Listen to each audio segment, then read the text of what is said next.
Welcome to Kenton Teaches. Enjoy the video.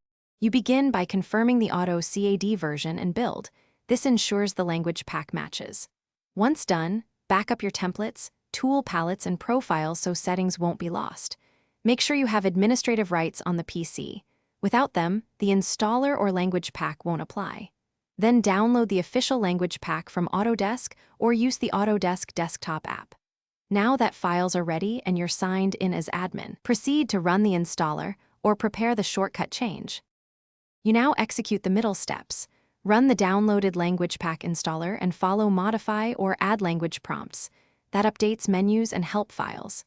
If you prefer a quicker method, edit the AutoCAD desktop shortcut, right-click Properties and append /language NGB or your desired locale to the target.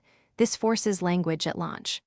Once installed, open AutoCAD. Go to Options Profiles and set the new language profile as default so your workspace, palettes, and command prompts match the selected language.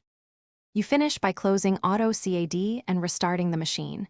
A reboot ensures DLLs and language resources register correctly.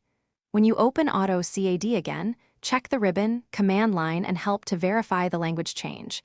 Make sure your custom profile loads if needed.